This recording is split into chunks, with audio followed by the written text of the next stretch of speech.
Sometimes someone will come up with a word or an expression that is just so clear that even though you've never heard it before, you know exactly what it means. I had an experience like that earlier today when I saw somebody reacting to a tweet from famous celebrity idiot Chelsea Handler, who, when she's not telling black men how to be black, had this to say about the ongoing trial up in Minneapolis. She tweeted, "So pathetic that there's a trial to prove that Derek Chauvin killed George Floyd when there is video evidence of him doing so." To which a really terrific guy named Dan, purveyor of balderdash and chicanery, said, "Today in the re-primitivization of the species, vapid celebrity condemns the concept of a jury trial." Exactly. Chelsea Handler doesn't need to be at the trial. She doesn't need to know what's going on at the trial. She's already reached her conclusion. And the re-primitivization of America continues. Because that's really it, isn't it? We're not talking about slowing down in actual progress towards justice or equality. We're not even talking about stopping. We're talking about now is somebody in the car driving in reverse with their one arm over the seat and the other hand on the steering wheel, doing 65 miles an hour backwards as fast as they can. The re-primitivization of America. And that's a perfect term. Re-primitivization. What are some qualities of primitive societies? Obviously, there's technological differences, but the main difference, really, when you get right down to it, is how big is the tribe? In very primitive civilizations, the tribe consists of family members. If you have a slightly more advanced civilization, the tribe may consist of family members and relatives of the dominant person in that family. And then as you get more and more advanced, you might consider a guild or a relationship like the Habsburgs or something like that. When you get to the idea of a nation state, then the tribe becomes the whole country. And this is what civilization is. It's an expanding of the tribe to include everybody in the nation.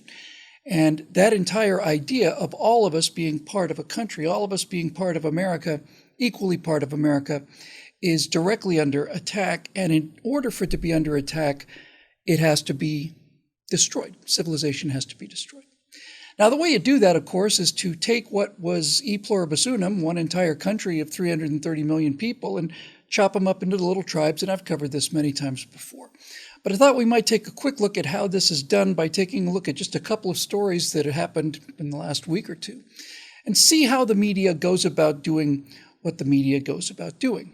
Now, there was a shootout in Boulder, Colorado, a short time ago, and when the first picture of the person being arrested was publicized, "Oh, look, a white man with a gun," said all the progressives everywhere. "Look at that, a white man with a gun, as usual. If it had been a black guy, he would have been killed, but this guy's obviously taken alive, so there's more racism for you to chew on and more reason to divide the country into tribes. A white man with a gun." Well, the white man with the gun who shot up the supermarket in Boulder, Colorado, is named Ahmed Al-Issa. And once it became clear that the Boulder shooter was not a white man with a gun, but a Muslim man with the gun, well, that's when the story stopped being a story, didn't it? Now, the reason that happened, of course, is because white people with guns are the primary target today, and Muslims are a protected class of citizen. If you're a Muslim, you're oppressed in this country, obviously, and so therefore you are protected by the news media, who is constructing the narrative of how to divide the country into tribes. By the way, during that shooting, a police officer was killed trying to stop him. Did the police get credit for that? The fact that a man whose job is to go in and run towards gunshots was shot dead by this lunatic? Any credit for the police for that? No, the police. It doesn't matter. That's not relevant to the discussion. Now, we get to the interesting part, because within a few days, a person was murdered by cold-blooded teenagers in New York in a carjacking, and even better for the narrative, that was a Muslim, a man named Muhammad Anwar. Well, now you're set up.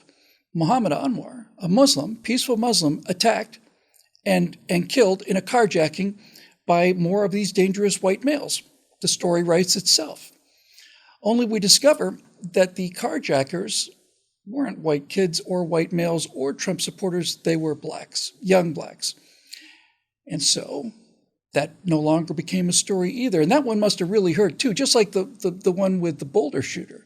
Here you are all set to go. White man with a gun, fantastic. Oh, he's a Muslim, can't really touch that. Oh, look, a Muslim has been killed by a couple of black teens, so we can't really touch that either. And just as a quick aside, there are horrific videos shot in real time there of both of these crimes. I'm not going to show either one of them. The one of the carjacking is chilling and, what do you say, alarming, disgusting. One of the two teenagers that just murdered this man driving the car is concerned that she left her phone in the car. That's the limit of her concern. That's it. The video from Boulder is different. It's not so abhorrent, but it does have a couple of elements in it I found a little bit disturbing. It's essentially a guy doing a real-time narrative of what he's actually seeing. And he goes to a door and he holds his camera up, and right there in front of him, 10 feet away, if that, is a person who's been shot lying crumpled on a ramp. Out in the parking lot, 50, 60 feet away, is another person lying down, just probably killed on the ramp. And he goes into the store, and when he gets inside the store, we see a person right there, just by the cash registers, just a few feet away. And the thing that bothered me about this was what he was saying. This is basically pretty much a direct quote from him. Something just happened here, guys. Look, there's people lying in the street, guys. Guys, we've got people down inside King Soopers, bang, bang, bang, and then I'm getting away, guys. And it's not the profanity that bothered me. God knows what I would be saying in a situation like that. But what bothered me was the guys. He was streaming this thing live. He was providing a live narration. And the one thing he wasn't doing was helping the people who were down there on the ground. You can look across the parking lot and see a woman who has already bending down to assist the person who's lying a little further away there. And the guy with the camera says, there's a shooter, there's an active shooter, get away. Maybe not bad advice, but I was struck by the fact that here at least is one person who's out of their car trying to see if they can do something about this injured person, see if they can offer assistance, maybe stop the bleeding. She wasn't doing live commentary of the whole thing, and that caught my attention. So, I think there are two lessons that we can learn from these stories back to back, and the first one, of course, involves the news media. Watching them bubbling with glee in the early moments of both of these stories, and then basically pulling them back because they realized that the people doing the attacking were protected class. You look at this, people like you and me look at this, and we say, is the news media ever going to do their job? Are they ever going to do their job? Ever going to do their job? And the first lesson I think that we need to take away from this is, they are doing their job.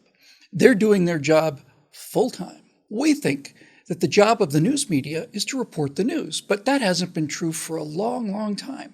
The job of the news media is to select which stories in the news advance the narrative and construct stories in such a way so that the narrative is kicked down the road a little bit further.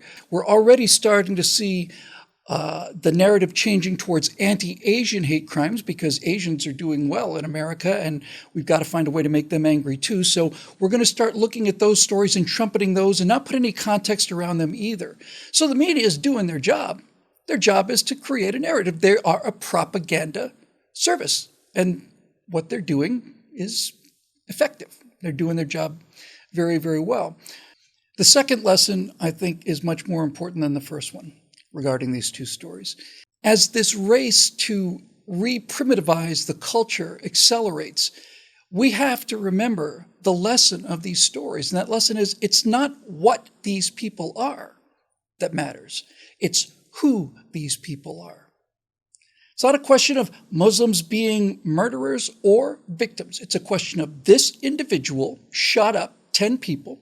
This other individual was just doing his job like any one of us and was the victim of a murderous assault. Those are individual people.